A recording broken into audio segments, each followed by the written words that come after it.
ఆ ఆ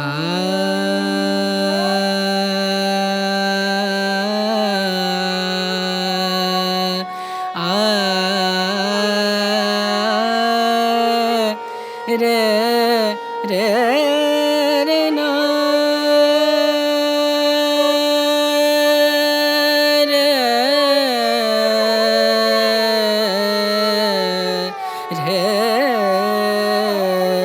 రే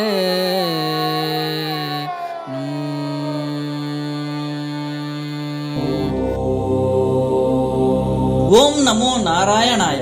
హిమాలయాల ఒడిలో అలకనంద నది తీరాన సాక్షాత్తు ఆ శ్రీమన్నారాయణుడు కొలువైన పుణ్యధామం భూవైకుంఠంగా పిలువబడే బద్రీనాథ్.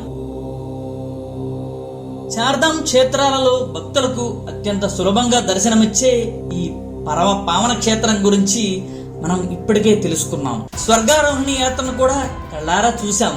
అయితే బద్రీనాథ్ వెళ్లిన ప్రతి భక్తుడు, ప్రతి యాత్రికుడు తప్పకుండా దర్శించాల్సిన మరో అద్భుత ప్రదేశం మనా గ్రామం. ఒకప్పుడు భారతదేశపు చివరి గ్రామంగా పిలువబడిన ఈ మనా గ్రామం నేడు గర్వంగా భారతదేశపు మొదటి గ్రామంగా గుర్తింపు పొందింది. సముద్ర మట్టానికి 1000 అడుగుల ఎత్తులో చైనా సరిహద్దులకు కూతవేటు దూరంలో ఉండే ఈ గ్రామం కేవలం ఒక పర్యాటక ప్రాంతం మాత్రమే కాదు, 1000 ఏళ్ల చరిత్రకు, పురాణ గాథకు సజీవ సాక్ష్యం. ఇక్కడి ప్రతి రాయి ఒక కథ చెబుతుంది, చల్లగా వీచే గాలి ఒక మంత్రాన్ని వినిపిస్తుంది. చారిత్రకంగా చూస్తే ఈ గ్రామం ఒకప్పుడు ఆసియాలోనే అత్యంత కీలకమైన సిల్క్ రూట్ లో భాగంగా ఉండేది. ఇక్కడి బోటియా తెగ ప్రజలు తమ జంతువులపై ఉప్పు, పట్టు, మసాలా దినుసులను తీసుకుని అత్యంత ప్రమాదకరమైన మనాపాస్ ద్వారా టిబెట్ కు వెళ్లి వ్యాపారం చేసేవారు. 1962 యుద్ధం తర్వాత ఈ మార్గం మూతపడినా ఇక్కడి సంస్కృతి, వారి జీవన శైలి నేటికి చిక్కు చేరకుండా అలాగే ఉంది. అంతేకాదు వ్యాధవాసుడు ఇక్కడే కూర్చుని మహాభారతాన్ని ప్రవచించాడు. గణనాథుడు తన కలంతో ఆ కావ్యాన్ని ఇక్కడే లిఖించారు. అంతర్వాహినిగా పిలిచే సరస్వతి నది ప్రత్యక్షంగా కనిపించే ఏకైక పుణ్యభూమి ఇది. అసలు మనా అనే పేరు ఎలా వచ్చింది? శివుడు ఈ గ్రామానికి ఇచ్చిన వరం ఏమిటి? పాండవులు ద్రౌపదితో కలిసి సశరీరంగా స్వర్గానికి వెళ్లిన స్వర్గారోహిణి ప్రవేశ ద్వారం, వసుధార జలపాతం వెనుకున్న రహస్యాలేంటి, శాప విముక్తి కలిగించే ఈ పావన భూమి విశేషాలను ఈ వీడియోలో పూర్తిగా తెలుసుకుందాం. పదండి, మన భారతదేశపు మొదటి గ్రామంలోకి వెళదాం.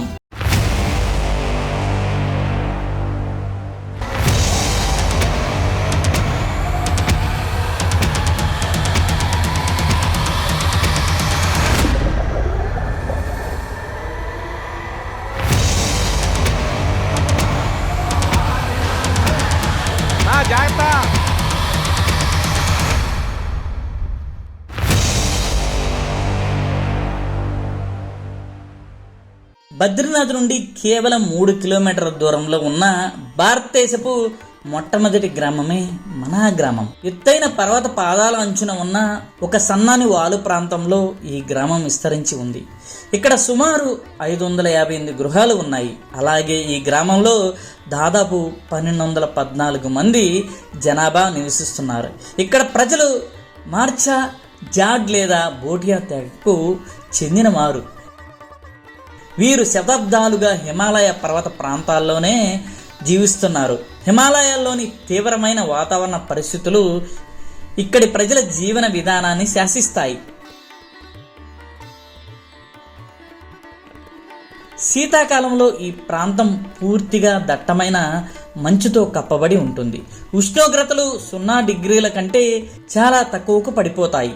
వాతావరణ పరిస్థితుల వల్ల ఇక్కడి ప్రజలు ఏడాదిలో కేవలం 6 నెలలు మాత్రమే ఈ గ్రామంలో నివసిస్తారు. మంచు కురిసే మిగిలిన 6 నెలల కాలంలో వీరు తమ పశువులతో సహా దిగువ ప్రాంతాలకు వలస వెళ్ళిపోతారు.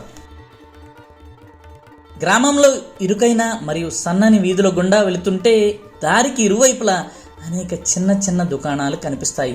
ఈ దుకాణాల్లో ముఖ్యంగా చేతితో చేసిన ఉన్ని వస్త్రాలు, నాణ్యమైన శాలువాలు మరియు మఫ్లర్లు విక్రయిస్తారు. పర్యాటకులు ఈ హస్తకళా వస్తువులను కొనుగోలు చేయడం ద్వారా వచ్చే ఆదాయమే ఇక్కడి ప్రజల జీవనోపాధికి ప్రధాన మార్గం.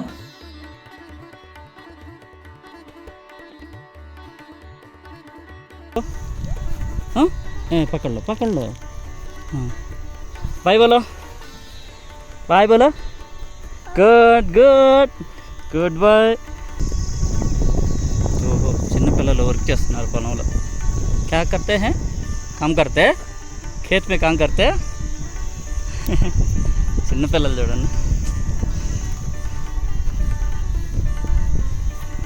పరిమిత కాలం మాత్రమే అందుబాటులో ఉన్నప్పటికీ వీరు వ్యవసాయాన్ని కూడా కొనసాగిస్తారు. ప్రజలు గ్రామంలో ఉండే 6 నెలల కాలంలోనే హిమాలయ పర్వత వాలుల్లో పంటలు పండిస్తారు. పర్వత ప్రాంతాల వాలులలో స్థానిక వాతావరణానికి తట్టుకుని పండే క్యాబేజీ, క్యాలీఫ్లవర్, పాలకూర వంటి పంటలను సాగు చేస్తారు.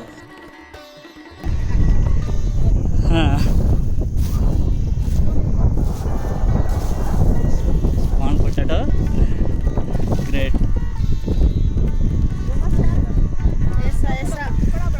ఓకే ఓకే ఓకే ग्रेट 6 महीने यहाँ रहते 6 महीने के बाद हम अपना गोपेश्वर जाते. गोपेश्वर ओके जी थैंक यू जी. हाँ ओके बाय बाय बोलो छोटू.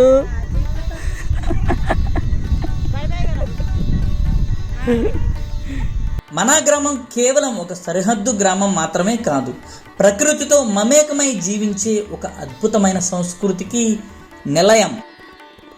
ఇప్పుడు మనం ఈ గ్రామానికి అసలు మన అనే పేరు ఎందుకు వచ్చిందో తెలుసుకుందాం. పూర్వం ఈ ప్రాంతంలో మణిభద్రుడు అనే వ్యాపారవేత్త ఉండేవాడు. అతను పరమశివునికి పరమ భక్తుడు.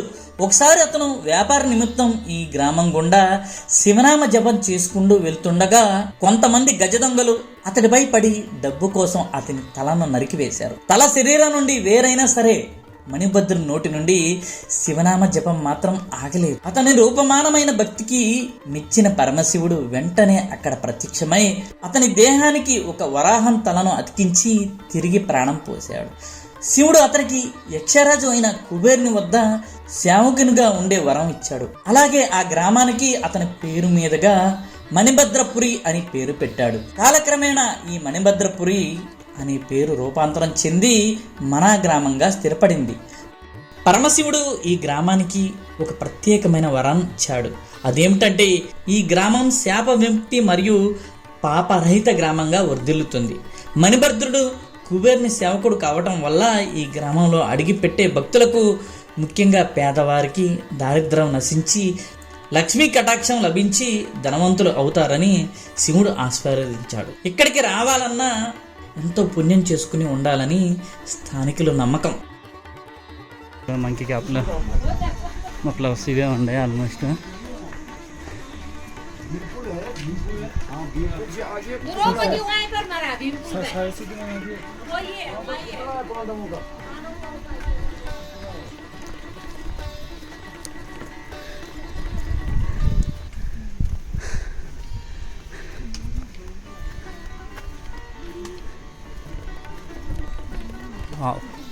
పెద్ద పెద్ద షాపులు ఉన్నాయి.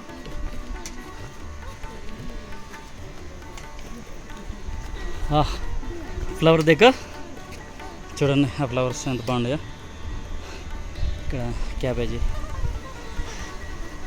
మన గ్రామం అంటే భారతదేశపు మొదటి గ్రామం అని, అదేవిధంగా భారతదేశానికి చివరి గ్రామం అని మరికొంతమంది నచ్చినట్లు చెబుతుంటారు. ఎలాగో వీడియో చూస్తున్నాం కాబట్టి ఒక్క నిమిషంలో ఈ గ్రామానికి ఉన్న ప్రాచీన చరిత్రను తెలుసుకుందాం.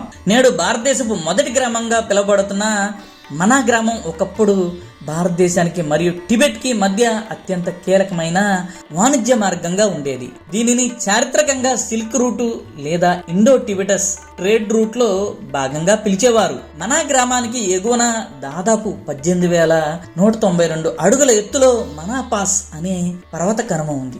ఈ కనుమ ద్వారానే ప్రాచీన కాలంలో భారతదేశానికి టిబెట్కి మధ్య రాకపోకలు సాగేవి. హిమాలయాల్లోని అత్యంత ఎత్తైన రహదారుల్లో ఇది ఒకటి. భారతదేశానికి చెందిన వ్యాపారులు, స్థానిక బోటియా తెగకు చెందిన ప్రజలు ఈ మార్గం గుండా టిబెట్ కు వెళ్లి వ్యాపారాలు చేసేవారు. ఉప్పు, తృణధాన్యాలు, చక్కెర, ఉజ్జు, నూలు వస్త్రాలు మరియు మసాలా దినుసులు భారతదేశం నుండి టిబెట్ కు ఎగుమతి అయ్యేవి.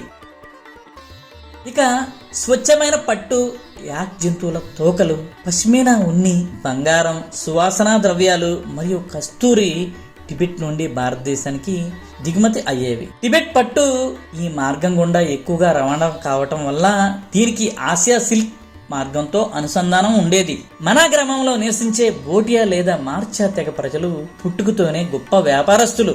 కొండ ప్రాంతాల్లో నడవటంలో, ప్రతికూల వాతావరణాన్ని తట్టుకోవటంలో వీరు దిట్ట. వారు యాక్ జంతువులు, గొర్రెలు, మేకలపై సామాగ్రిని వేసుకుని హిమాలయ పర్వత ప్రాంతాల గుండా టిబెట్కు ప్రయాణించేవారు. అక్కడ వస్తు మార్పిడి పద్ధతి ద్వారా వ్యాపారం సాగించేవారు. శతాబ్దాలుగా సాగిన ఈ చారిత్రక వాణిజ్యం 1862 భారత్ చైనా యుద్ధం తర్వాత పూర్తిగా నిలిచిపోయింది. భద్రతా కారణాల దృష్ట్యా భారత ప్రభుత్వం ఈ సరిహద్దు మార్గాన్ని శాశ్వతంగా మూసివేసింది.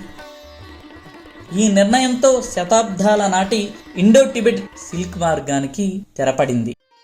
సరిహద్దులు మూతపడటంతో బోటియా ప్రజలు తమ జీవన విధానాన్ని మార్చుకున్నారు.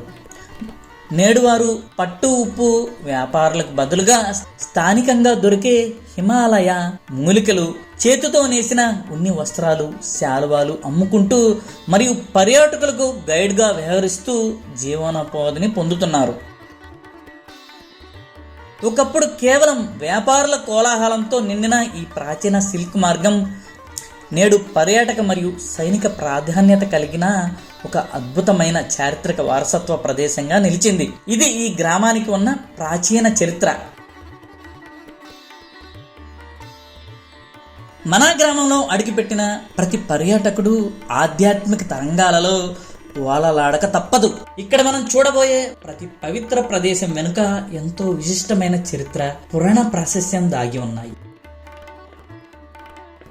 ఇలా ఈ మనా ఇరుకు సందుల గుండా కొంచెం దూరం మునుకు వెళితే మనకు మొదట కనిపించేది గణేశుని గుహ. వ్యాస మహర్షి మహాభారత శ్లోకాలను ఏకదాటిగా చెబుతుండగా విఘ్నేశ్వరుడు ఈ గుహలో కూర్చుని ఆ గ్రంథాలను లిఖించాడని ప్రతీతి. ఇక్కడ మరో విశేషం ఏమిటంటే మహాభారతాన్ని రాయడానికి వ్యాసుడు పెట్టిన షరతుల ప్రకారం శ్లోకం అర్థం చెరకుండా రాయాలి. దాంతో వినాయకుడు శ్లోకం అర్థం ఆలోచించే లోపు వ్యాసుడు తదుపరి శ్లోకాలను సిద్ధం చేసుకునేవాడట. అలా ఈ పవిత్ర కార్యం ఇక్కడే పూర్తయింది. ఈ పవిత్రమైన గణేష్ గుహను చూసిన తర్వాత, అంటే ఈ గణేశుని గుహకు చాలా దగ్గరలోనే వ్యాస మహర్షి గుహ ఉంది.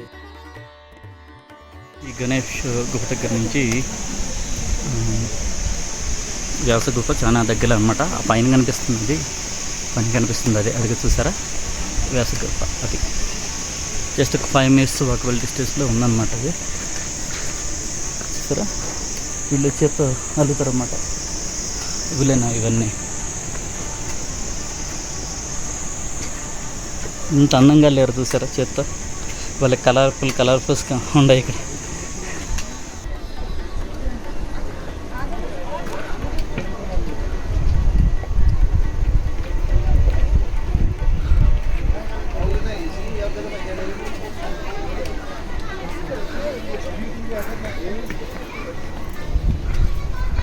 ఓహో, తెలుగులో ఉంది ఇక్కడ, చంద్రసింగ్ బద్వాల్ అని.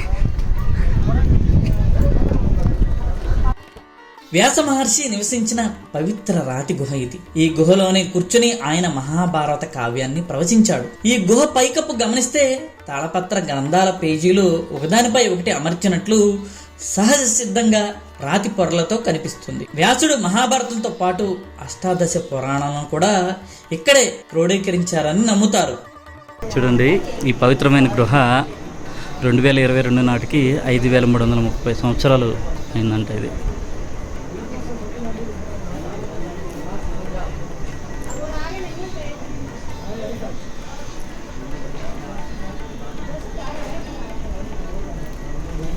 లోపల కేవ్ లోపల వీడియో తీయకూడదు కాబట్టి ఇంకా తీయలేదు.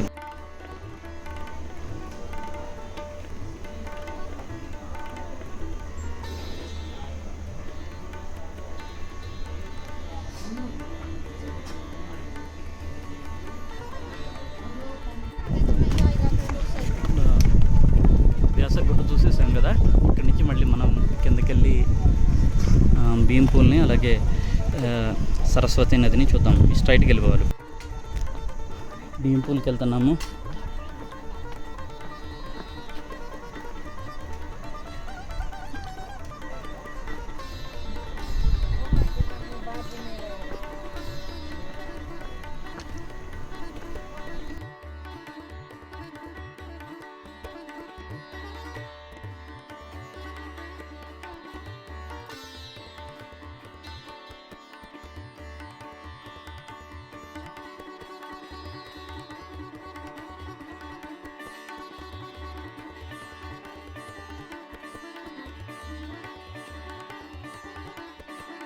దాని గురించి చూసారా ఇక్కడ పాండవులు కుక్క మంది ఉంది, ధర్మరాజు, భీముడు, అర్జునుడు, చూసారా నకులుడు, సహదేవుడు, నకులుడు, ద్రౌపది అనుకుందనమాట. గ్రేట్. కిందకి వెళ్ళాలి, చాలా కిందకి దిగాలి మనం. జస్ట్ ఈ నది అంచున వెళ్ళాల్సి వస్తుంది.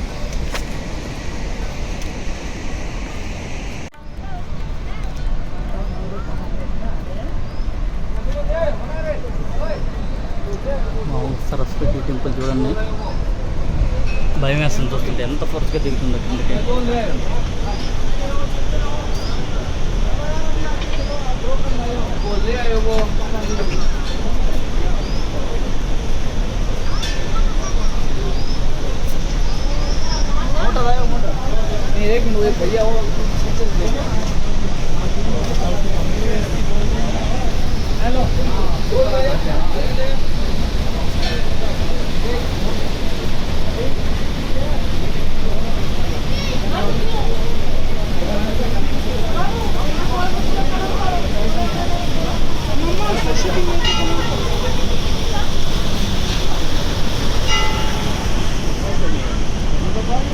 సరస్వతి టెంపుల్ ఏదో చిన్నగా ఉంటుంది అనుకున్నా కానీ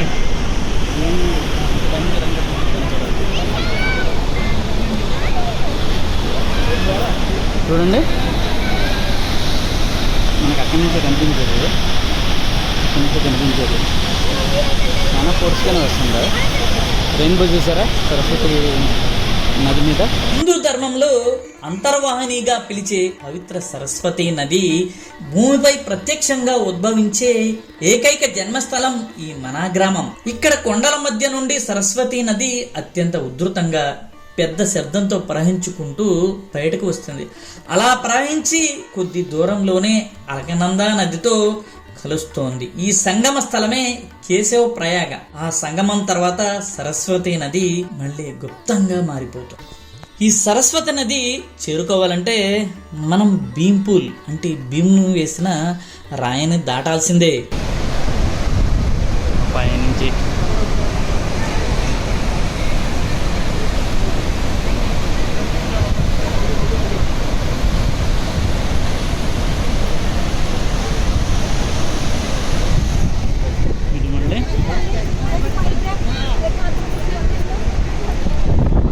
చూసారా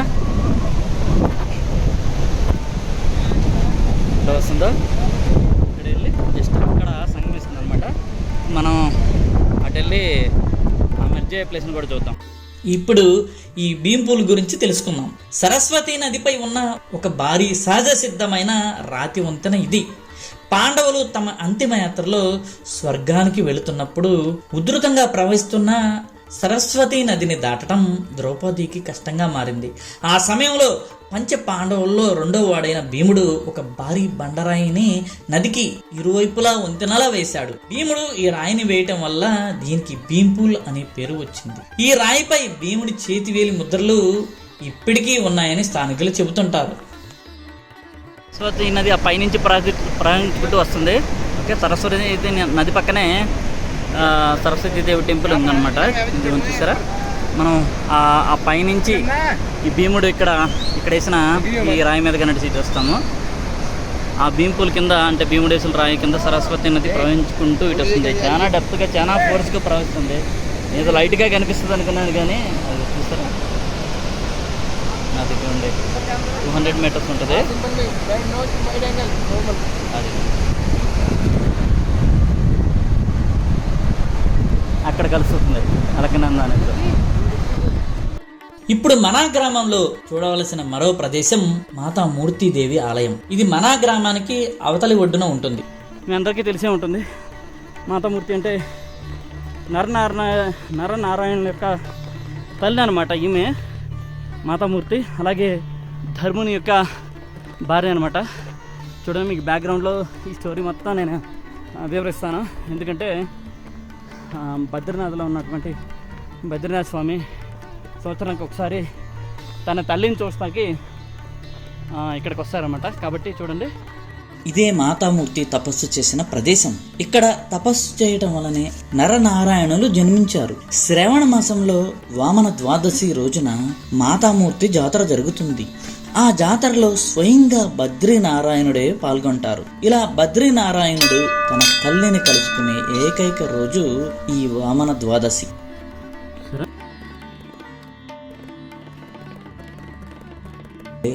ఈ మాతామూర్తి గుడికి ఆపోజిట్ ఒక భైరవనాథ్ టెంపుల్ ఉంది. సత్యయుగంలో ఈ ప్రాంతానికి కేదార్ఖండ్ అని, తరువాత బద్రి విశాల్, బద్రికాశ్రమం, బద్రీనాథ్ అని ఇప్పుడు పిలుస్తున్నారు. అందువలన పూర్వం శివుడు ఇక్కడ ఉన్న కారణంగా ఇక్కడ భైరవనాథ్ మందిరం కూడా ఉంది. పాండవుల స్వర్గానికి వెళ్ళిన దారిదే.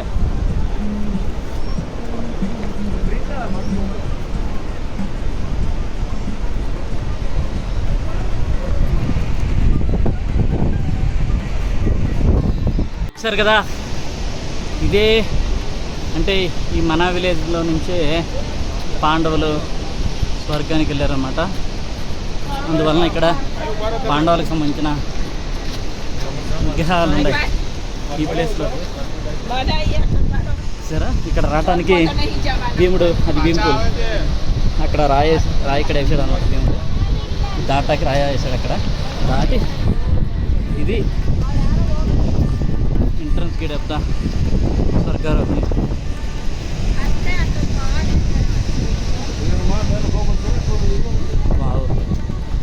చూసారా ఫ్రెండ్స్, ఇదే స్వర్గారోహిణి ప్రవేశ ద్వారం. పాండవులు ద్రౌపదితో కలిసి తమ శరీరాలతోనే స్వర్గానికి వెళ్ళిన మార్గం ఇది. మన గ్రామం దాటిన తర్వాత ఈ స్వర్గారోహిణి ప్రవేశ ద్వారం మనకు కనిపిస్తుంది. ఈ ద్వారం దాటి ముందుకు వెళ్లే కొద్దీ వాతావరణం అత్యంత కఠినంగా మారుతుంది. పురాణాల ప్రకారం ఈ మార్గంలో ప్రయాణిస్తుండగా ఒక్కొక్కరుగా ద్రౌపది, నకులుడు, సహదేవుడు, అర్జునుడు, భీముడు తమ దేహాలను త్యజించారు. చివరికి ధర్మరాజు ఒక కుక్కతో కలిసి సశరీరంగా స్వర్గానికి చేరుకున్నాడు. అందుకే ఈ ద్వారాన్ని అత్యంత పవిత్రమైన ముక్తి ద్వారంగా భావిస్తారు. ఆల్రెడీ స్వర్గారోహిణి డాక్యుమెంట్ వీడియోని అప్లోడ్ చేశాను. 6 రోజుల సమయం పట్టే ఈ స్వర్గారోహిణి యాత్ర బద్రీనాథ్తో మొదలై స్వర్గారోహిణి మెట్లను చేరే వరకు పూర్తిగా మీరు ప్రత్యక్షంగా చూసినట్లు ఉంటుంది.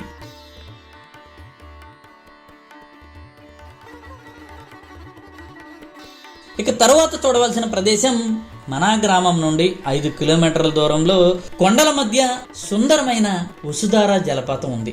దాదాపు 400 అడుగుల ఎత్తు నుండి నీరు క్రిందికి దూకుతూ మంచు తుంపర్ల వలె అద్భుతమైన దృశ్యాన్ని ఆవిష్కరిస్తుంది. పాండవులు స్వర్గానికి వెళ్లే మార్గంలో ఇక్కడే కొంతకాలం విశ్రాంతి తీసుకున్నారని ప్రతీతి. అష్టవసువులు తపస్సు చేసింది ఇక్కడే కనుక దీనికి వసుధార అనే పేరు వచ్చింది.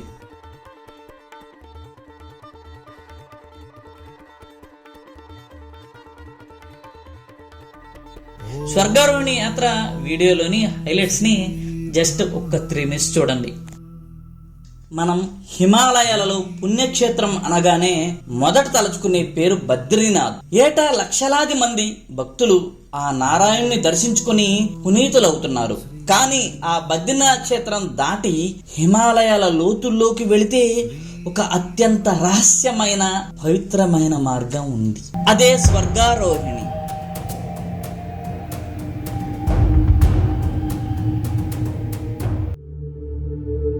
స్వర్గారోహణ పాండవుల నరక యాతన, పాండవులు చేసిన చివరి అంతిమ యాత్ర. ఇది ఎంతో భావోద్వేగంతో కూడిన యాత్ర. మహాభారతం, భారతీయ ఇతిహాసం మహాభారతంలోని 18 పర్వాలలో 17వ పర్వాలు అయినటువంటి మహాప్రస్థానిక పర్వం, స్వర్గారోహణ పర్వాలు పాండవులు తమ అంతిమ యాత్రలో చేసిన ప్రయాణాన్ని మరియు చివరికి మేరు పర్వతం మీద స్వర్గానికి వెళ్లే మార్గాన్ని వివరిస్తాయి. తమ రాజ్య బాధ్యతలు తమ వారికి అప్పగించి పాండవులు, ద్రౌపది కలిసి తమ అంతిమ యాత్ర అయినటువంటి స్వర్గారోహణ యాత్రకు బయలుదేరతారు. ఈ యాత్రలో యుధిష్ఠిరుడు మినహా ఒకరి తరువాత ఒకరు అందరూ నరక యాతన అనుభవిస్తూ మరణిస్తారు. దీనికి కారణం వారి జీవితంలో ధర్మానికి వ్యతిరేకంగా చేసిన కొన్ని పనులు. యుధిష్ఠిరుడు మాత్రమే ధర్మాన్ని ఖచ్చితంగా పాటించడం వలన సజీవంగా స్వర్గానికి వెళ్ళగలిగాడు. ఈ స్వర్గారోహణ యాత్ర చేయాలంటే పాండవులు ఎంత నరకయాతన పడ్డారో అంతకన్నా ఎక్కువే బాధలను అనుభవించాల్సిందే. స్వచ్ఛమైన మనస్సు ఎంతటి ప్రమాదాన్నైనా ఎదుర్కొని ముందుకు వెళ్ళగలిగే దృఢ సంకల్పం ఉన్నవారు మాత్రమే ఈ స్వర్గారోహణ యాత్రను పూర్తి చేయగలుగుతారు. చుట్టూ ఎత్తైన మంచు పర్వతాలు, గడ్డ కట్టించే చలి, అడుగడుగునా మనల్ని స్వర్గారోహణ చేయకుండా అనుక్షణం వెంటాడే ప్రమాదాలు. ఈ యాత్రలో ఎన్ని ప్రమాదాలు ఉన్నాయో అంతే అందమైన స్వర్గాన్ని తలపించే ప్రకృతి అందాలు. ఇలాంటి అద్భుతమైన సాహసవంతమైన పాండవుల అంతిమ యాత్ర అయినటువంటి స్వర్గారోహణ యాత్ర చేయాలన్న నా కొన్ని సంవత్సరాల నిరీక్షణకు చరమగీతం పాడే సమయం ఆసన్నమైంది. ఫ్రెండ్స్, మహాభారతంలోని 17వ పర్వం అయినటువంటి మహాప్రస్థానిక పర్వాన్ని, అదేవిధంగా 18వ పర్వం అయినటువంటి స్వర్గారోహణ పర్వాలను చదివి నాకు సాధ్యమైనంతగా అవగాహన చేసుకుని ఈ వీడియోలో మీకు వివరిస్తున్నాను. వీడియో చాలా పెద్దది కాబట్టి ఈ వీడియోలో మనం ఏ రోజు ఏమేమి చూడబోతున్నామో జస్ట్ ఒక్క నిమిషంలో మీకు వివరిస్తాను. మన ప్రయాణం బద్రీనాథ్ నుండి ప్రారంభమై మనా విలేజ్ చేరుకుంటుంది. అక్కడ నుండి భీంపూల్ దాటి ముందుకు వెళ్ళాలి. మహాభారత గాథ ప్రకారం భీంపూల్ దాటిన తర్వాతే ద్రౌపది మాత స్వర్గస్థులయ్యారు. ఇక్కడ నుండి మరో 3 కిలోమీటర్లు నడిస్తే మనకు కనువిందు చేసే వసుధారా జలపాతం కనిపిస్తుంది. ఆ అద్భుత దృశ్యాన్ని దర్శించుకుని ముందుకు సాగితే లక్ష్మీవనాన్ని చేరుకుంటాం. ఈ పుణ్యభూమి పైనే నకులుడు తన ప్రాణాన్ని విడిచాడు. మన యాత్రలో మొదటి రోజు మజిలీ ఇక్కడే. ఎదురుగా అలకనంద అనేది జన్మస్థానం, మరోవైపు కుబేరుని రాజ్యమైన అలకాపురి పర్వతాలు. నిజంగా ఇదో అద్భుత ప్రపంచం. రెండో రోజు ప్రయాణం మరింత సవాలుతో కూడుకున్నది. బండరాళ్ల మధ్య నడుస్తున్నప్పుడు మనకు తొలిసారిగా ఆ నీలకంఠ పర్వతం సాక్షాత్కరిస్తోంది. ఆ స్వామికి నమస్కరించి ముందుకు సాగితే అనేక జలపాతాల సమాహారం అయినటువంటి సహస్రధార మనల్ని పలకరిస్తూ ఉంది. స్వర్గాన్ని తలపించే ఈ ప్రదేశంలోనే సహదేవుడు కుప్పకూలి మరణించాడు. ఇక్కడ నుండి నడక మరింత క్లిష్టంగా మారుతుంది. ఎత్తైన కొండలు, మంచు పర్వతాల మధ్య చలిని తట్టుకుంటూ సాగితే చక్రతీర్థం చేరుకుంటాం.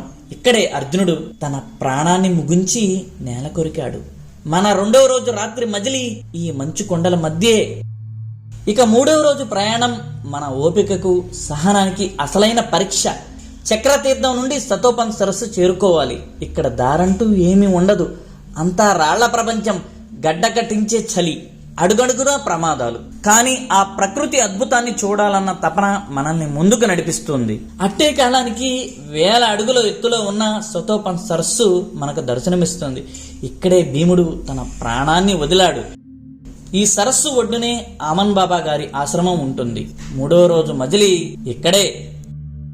సాధారణంగా స్వర్గారోహిణి యాత్ర ఇక్కడతో ముగిస్తుంది. ఇక్కడ నుండి స్వర్గారోహిణి మెట్లు మనకు కనిపిస్తాయి. వీటి ద్వారానే ధర్మరాజు ఒక్కడే సశరీరంగా స్వర్గానికి వెళ్ళాడు. ఆ పైకి వెళ్ళడం అంటే ప్రాణాలతో చెలగాటమే.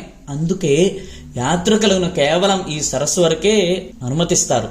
ఇక్కడ నుండి చౌకాంబ, పార్వతి, నీలకంఠ్, అలకాపురి మరియు బాల్కున్ పర్వత దృశ్యాలు మంత్రముగ్ధుల్ని చేస్తాయి. ఆ పైన సూర్యకుండ్, చంద్రకుండ్, విష్ణుకుండ్ దాటితే స్వర్గానికి దారితీసే మెట్లను చేరతాం. ఆ అపురూప దృశ్యాలను మీరు ఈ వీడియోలో చూడబోతున్నారు. ఈ యాత్రకు బద్రీనాథ్ నుండి వెళ్లి రావటానికి మొత్తం 6 రోజుల సమయం పడుతుంది.